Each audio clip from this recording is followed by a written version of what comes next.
All right. All right. All right. All right. We are live. We are live. We are live. Welcome. Welcome. Welcome. Come on in. Welcome once again. This is the place. This is the space. You know what it is. Yes. Oh, yes. Oh, yes. This is the I Am the Possible podcast experience. Yes. This is the place where possibilities become perspective. Guys, thank you so much for rocking with me once again. Thank you so much for taking the time to tap in. Today, we are going to be talking about three words that are going to get you unstuck. If you feel stuck right now, you're not experiencing the progress. Life isn't moving forward. You aren't moving forward. Things aren't coming together. Something's keeping you stuck. Something's holding you back. These three words, I think, is going to help you. They're going to help to open up a world of possibilities. So stick with me. I'm going to be taking you through a portion of my own story, a little of my before and my after, because so many men reach out to me and they say, why or how am I able to stay so consistent?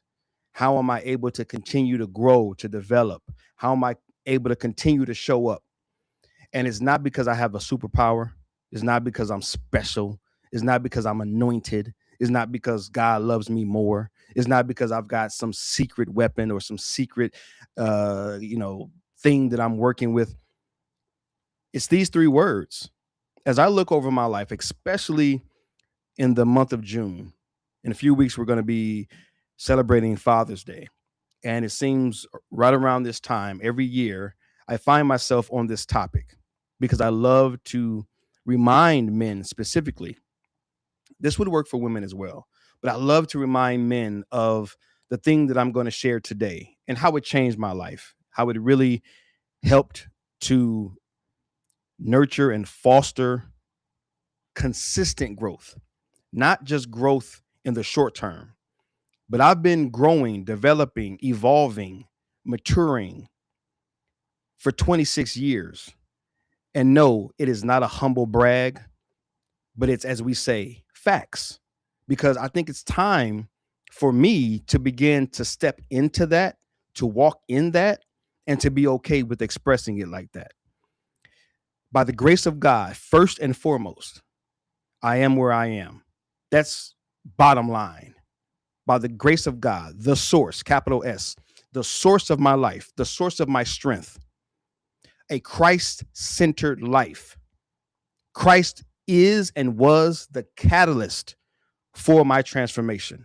Bottom line, let's bottom line that.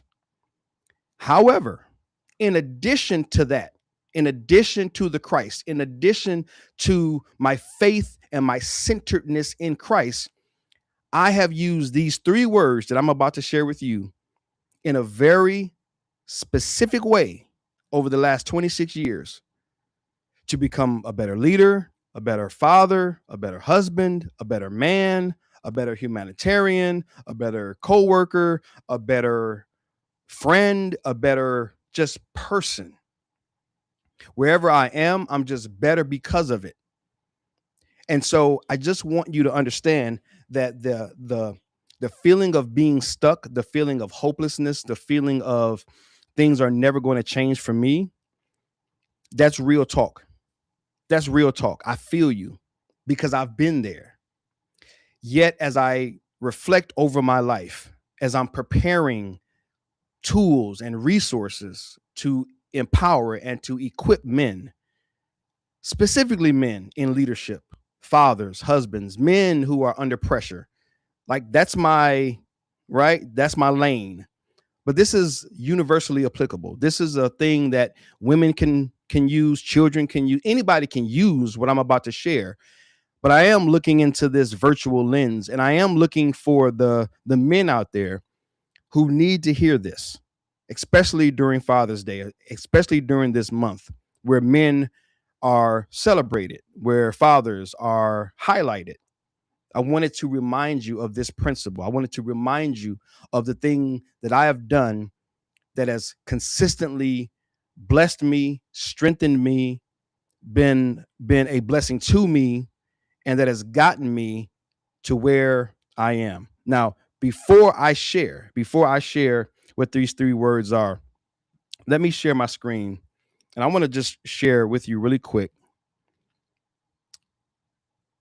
my before and my after. Now, this is an example of it from a presentation that I recently did for a university. Kind of played with AI a little bit. And so just wanted to try something different, see what AI could create. I just used my before and after that I've always used. But I want you to see before I share this, because sometimes I think when we share something as simple as I'm about to share, it can be devalued. It could not be taken serious. Sometimes when it's too simple and it's not complex, it doesn't require a whole lot of anything. We tend to devalue it. But the truth is, it's the simple things that are most powerful, the simple things that are easiest to grasp and to consistently implement in a person's life. But before I share that, let me just share this here. This is my before on the left, or maybe it's your right, and my after on my right, maybe it's on your left on the screen. I just wanted to give you a snapshot because sometimes I think either to a new audience member, they've never known my before and my after, and for some of us who have been rocking with me for some time, I think sometimes we forget, because sometimes when you watch someone online or you're just doing life with somebody, you forget their story. And I wanted you to understand where I've come from. I came from not having a mother and a father in the home. Though God, by God's grace, I have a great relationship with my father today. The truth is, as I was growing up, I didn't have my parents in the home. I was raised by my grandmother. I was a latchkey kid. And so I saw a lot of abuse early on, a lot of domestic violence early on. And it began to shape what I felt about myself, what I felt about other people, what I felt about life. And there was a lot of trauma that I've had to work through. But I think that the way it manifested early in my life was I began to stutter. I began to pick up a lot of weight, because when you experience that trauma, it oftentimes buries itself in your body and you start to embody the trauma. And so I began stuttering, picking up weight. I began to be abused by other people, sexually, physically, emotionally. I was always bullied, made fun of, picked on, left out.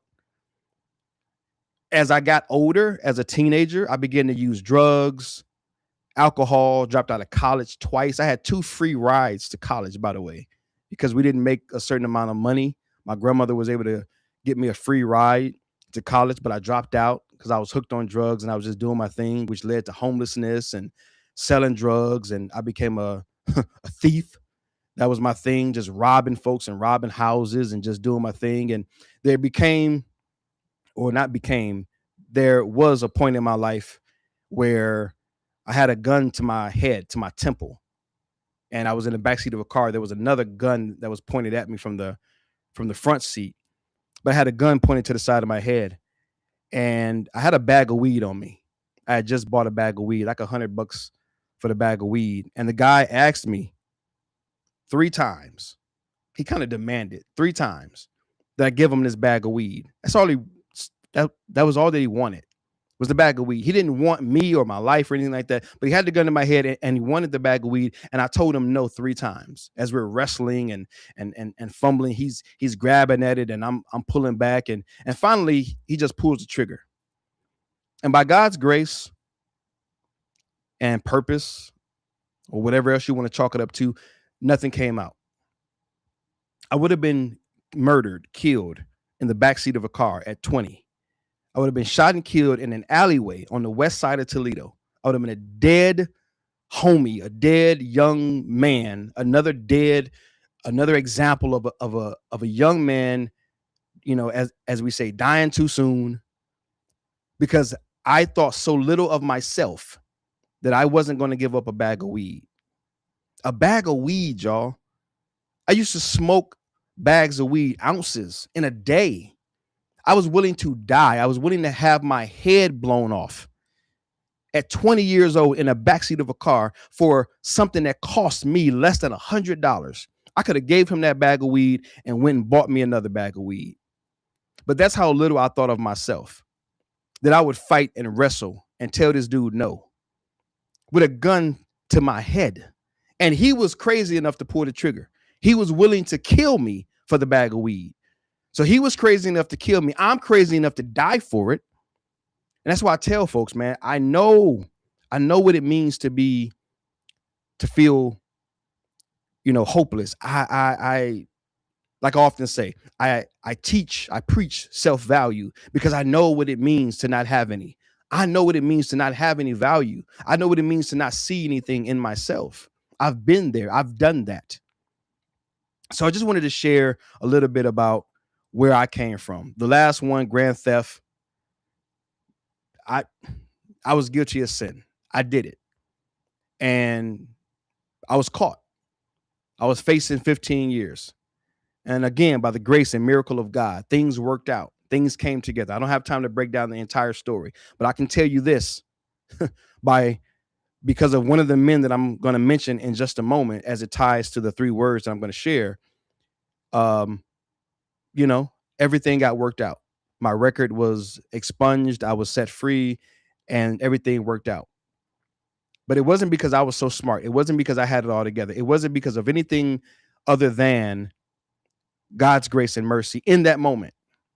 And all I can do is share my story, right? That's how it panned out for me. But once I gave my life to Christ at 23, now you have the after. And I won't go through all of these. I won't bore you with all of them. But the point is, there's a transformation here. I became a pastor, a father, a husband, a speaker, a coach, an author multiple times over, certified personal trainer. I've done these things, been in corporate America, 20 years, turned a 2-year contract into a 20-year career, a 6-figure income with no experience, no background, no education, because of the three words that I'm about to share with you. So if you're looking for that kind of life transformation, if you're looking for that kind of change, if you're looking for, man, I'm on the other side, I'm still in my before, and I would love to get some of that after, then let me share with you these three words. All right.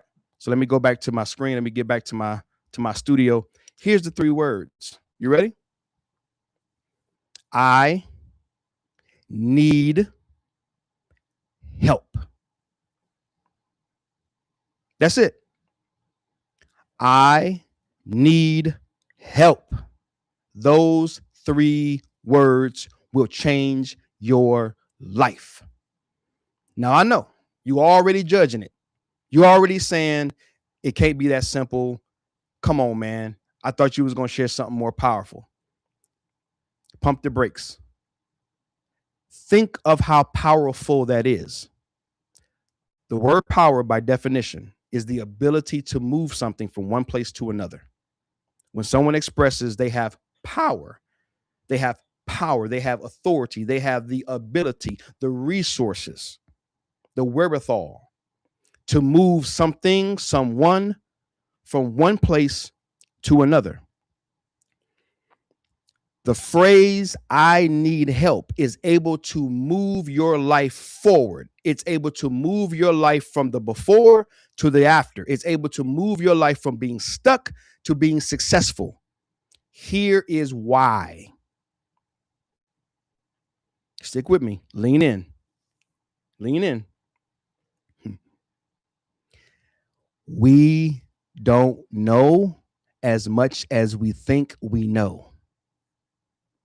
Number two, we were created to do life and to succeed in partnership, relationship. There is no success outside of relationship, and there is no relationship outside of communication. The first point of communication that you need to infuse into your life and to get really comfortable with is communicating. I need help. Yeah. John Maxwell said this. He says, talking that's getting out. Communicating, that's getting through. To communicate, I need help, means that you get through to someone that can help you. Here's what I mean. We don't know as much as we think we know about the areas of life that actually move us forward. Here's what I want to share with you. This is what I've done for the last 26 years of my life. I asked for help from men who knew more than me in the most critical areas of my life. You feel me? Let's break it down. Number one, we all deal with finances. We all deal with finances. You know what I did early on, 20 plus years ago? I asked a man named Rusty Proctor for help. Now, the way we met, I won't go through all these stories, but the way we met, he approached me, right? He approached me. It was a time when he was doing some recruiting for a company. Let me shout out to Primerica, by the way, the most awesome financial services company on the planet. They've changed our lives, transformed our lives, educated us, blessed many families. So shout out to Primerica. But Rusty was working for Primerica, and Rusty was out recruiting. He was looking for people to recruit into the company. And that's how we met. That's how we built our relationship. But what he did for me was above and beyond the recruitment of that company. See, over 20 years ago, Rusty sat down with my wife and I back when we were living in Monrovia. And Rusty introduced us to something called a spreadsheet. A spreadsheet. We were out here in California only a few years earlier, getting evicted from our first apartment because we couldn't afford it, because we moved out here with like $5,000 to our name. That's a whole nother story for a whole nother time. But here's my point. We didn't even have a spreadsheet. We didn't have a budget. We didn't know anything about money. We didn't know how to budget. We didn't know anything about finances, life insurance, investments, savings, market, money markets, right? IRAs, saving for retirement. We had no idea. We had no idea. But Rusty had all the ideas. He understood this stuff. He was further along. So what did we do? Hey, Russ, help us out, man. I need help in finances. So he became my mentor. I recruited Rusty. I made him my mentor. Rusty, you gonna mentor me, man. And he became my mentor. And he got our finances together. And we are so much better today than we ever would have been without his mentorship, without him helping us. To this day, we have that same spreadsheet, that same budget. To this day, we have investments. We have short-term, long-term. Basically, we're doing very well financially. We have all of our bases covered, and we're continuing to do better. But it was because of the foundation that Rusty helped us to lay 20 years ago. Today, if you're struggling in your finances, why are you trying to do it on your own? Why are you trying to make decisions on your own?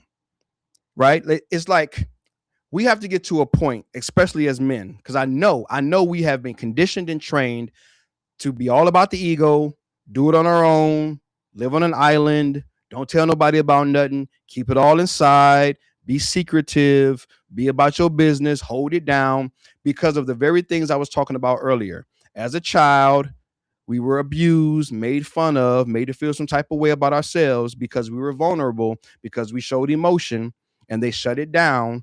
It was our dad. It was our big brother. It was our uncle. It was the dude around the corner.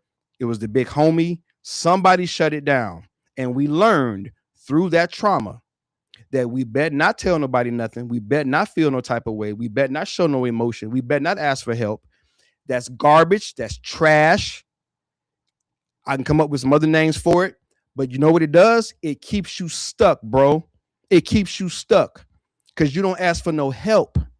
And I'm not saying that I'm super smart and I had this big epiphany. I don't know why. I don't know why I asked for help, but I did. That's my story. Mm-mm. I don't know why. I'm done trying to worry about why. I'm more concerned with helping you. I'm more concerned with telling my story. I'm more concerned with getting this word out so other brothers can see me as an example. I've already shared with you where I've been. And again, I don't know why I was asking for help, but I was, and I got the help. And maybe for you, this podcast, this episode, this video right now, this recording, if you're listening right now, it's going to be the reason that you're going to start asking for help. Let's not worry about how we got there. Let's just worry about getting there, right? You have to really ask yourself the question, am I more concerned about being prideful, about how I get to where I need to go, or do I care more about just getting to where I need to go? We can get stuck on the how to, or we can just get about getting there and being where we want to be. All right, so here we go. It's something called mentorship, bro. Mentorship. You can call it coaching. I'm a coach, right? I can coach you.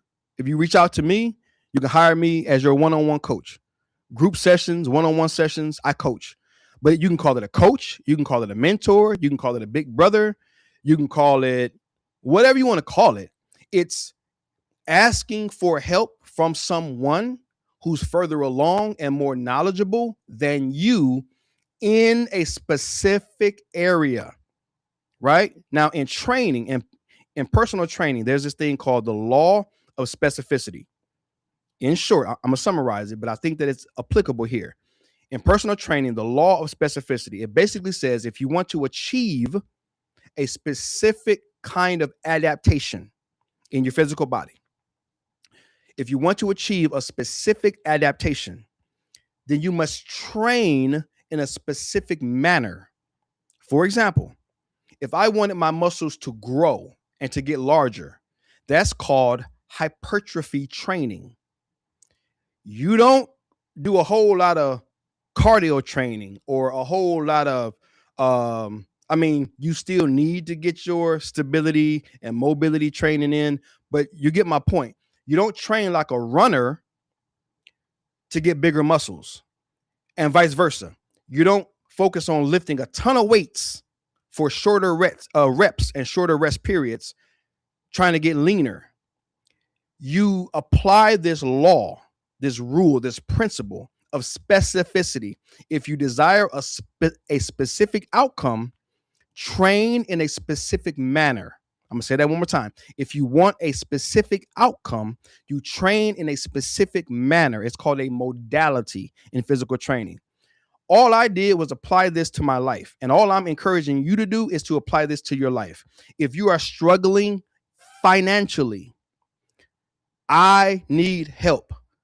Communicate that to a person who is further along, who is doing well in that area, who is time tested in that area, steadfast, consistent.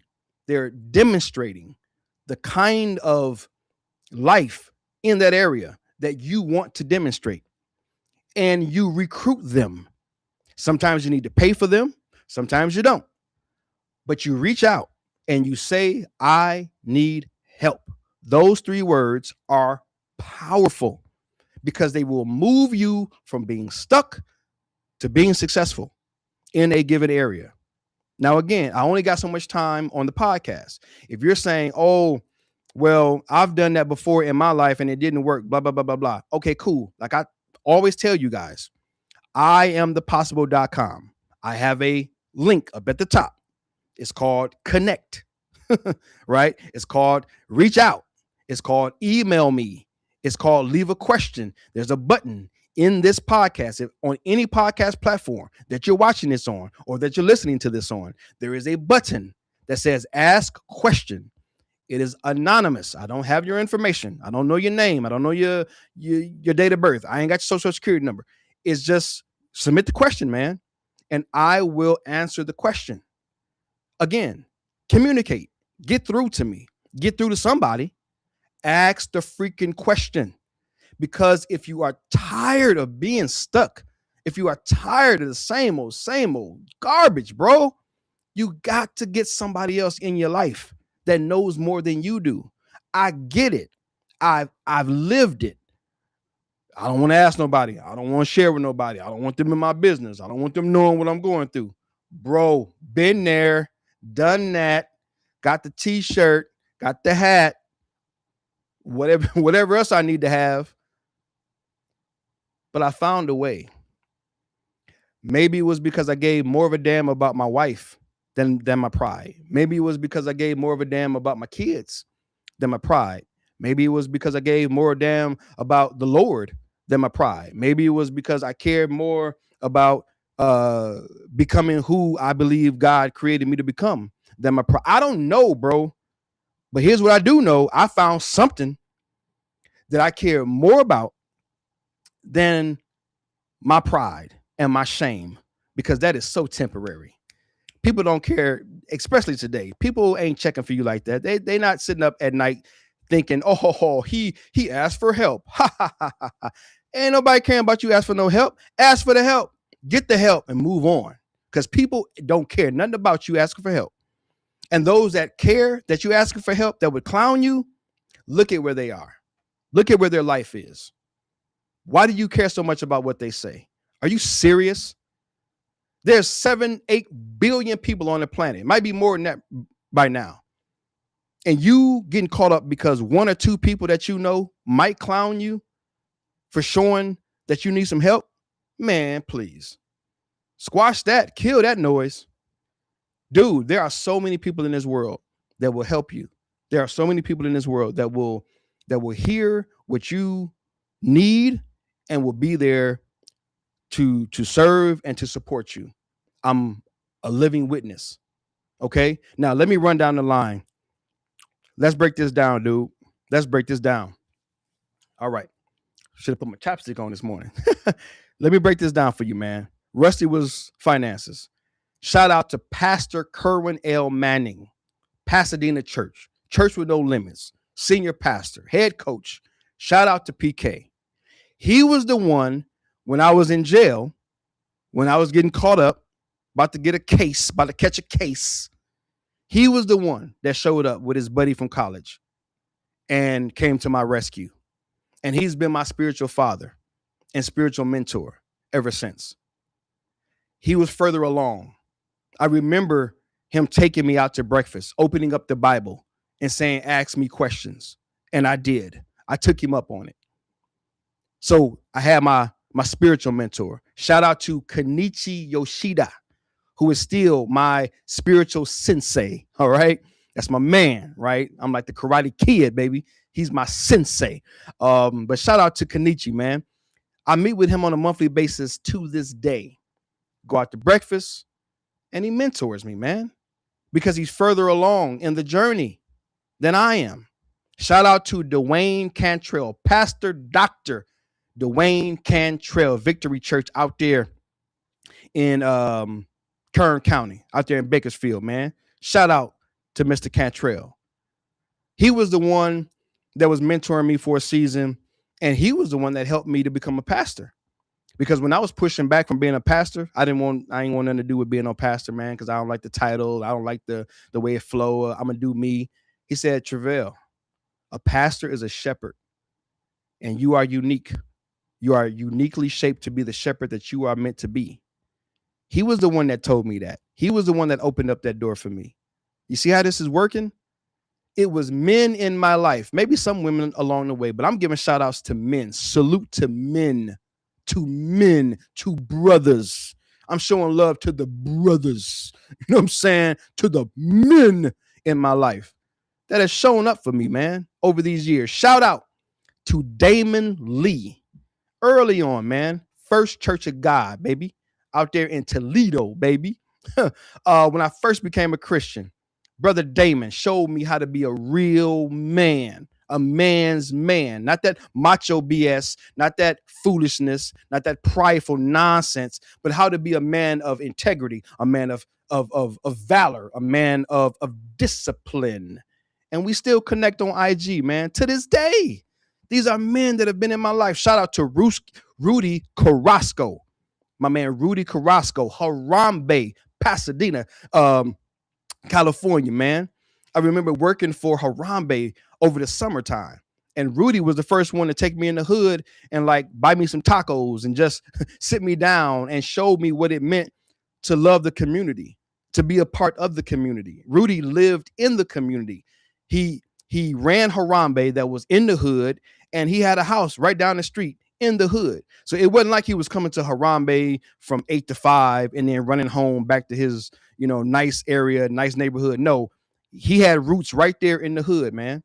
So he showed me what it meant to be like boots to the ground and to like do community.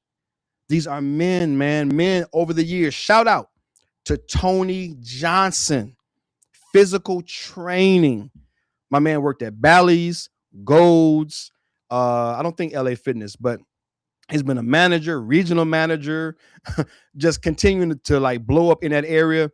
But I remember when I was first getting into the church, and a brother came up to me and, on some real talk, he shared, "Hey, man, you picked up some weight. You're getting kind of big." And that was like a wake up call. And I remember connecting with Tony, man. And Tony was like, "Yo, you do this thing for me." I won't put his business out there, but it's like, you do this for me, help me in this area, and I'll help you in this area, this physical training thing. And um, for a year, we met 5 in the morning, Pasadena, Old Town. There was a Bally's out there, and he would get me in every morning and work me out, trained me, man. I dropped 75 pounds in a year, and I got from like I'm trying to do the math, like 245 or whatever. Excuse me. But I got down to 172 with him. I kept running, gotten into running, and I got all the way down to 170. That was my primo weight right there, baby. My primo weight.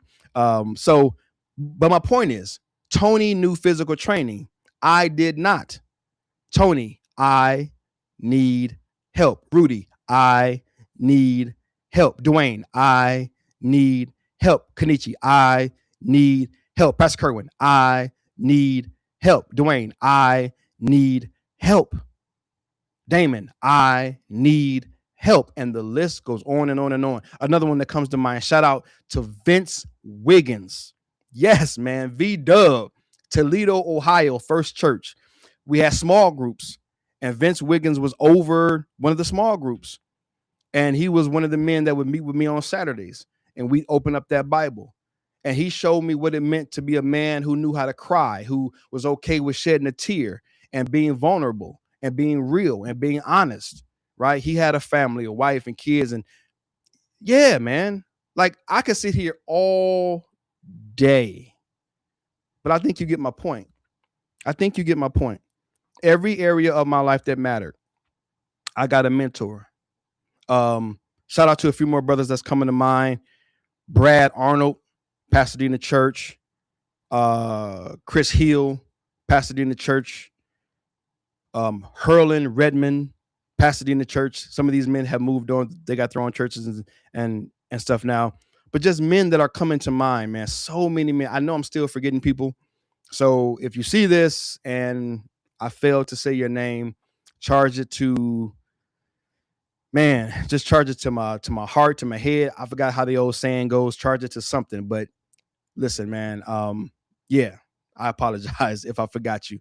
But if you're watching, if you're listening, see what I'm saying? I had somebody for every area of my life. Does it always work out that way? No. But here's what I do know. If you stay at it, if you become resilient, determined, if you see value in this enough, you'll get it done. It may not look the same way for you that it looked for me, but if you keep saying those 3 words, I need help, to enough people, the right people will reveal themselves. And this is not without flaw or failure or complication, but it works. Being humble enough to say, I need help. Again, I just wanted to put this out there because I've been asked so many times how I've been able to stay consistent, how my life has been able to transform, how am I able to continue to show up. It's because I've continued to ask for help. These three powerful words, I need help, to specific people that have specific skill sets that you don't have in specific areas, asking them to mentor you, to coach you, to show up for you. And some will, some won't. Stay at it. It's a numbers game. If the first one don't bite, ask another. And again, some of these folks you got to pay for because they're professionals and they charge. But there are also many of you in my church community, my church audience. There are men in your church, men in your community, men at the gym that you go to, men at the coffee shop that you attend, men that are just in the neighborhood, men on your job. When you put this in your awareness, I'm looking for men to help me out in a particular area, and you begin to talk about it, and you begin to think about it, and you begin to meditate on it, life will follow your lead. Give your life something to be led by. Life is like life wakes up every morning and says, okay, where are we going? Where are you leading me? And you have to give life something to be led by. Be led by the humility, the honesty, the transparency, the realness that you need help. That you need help.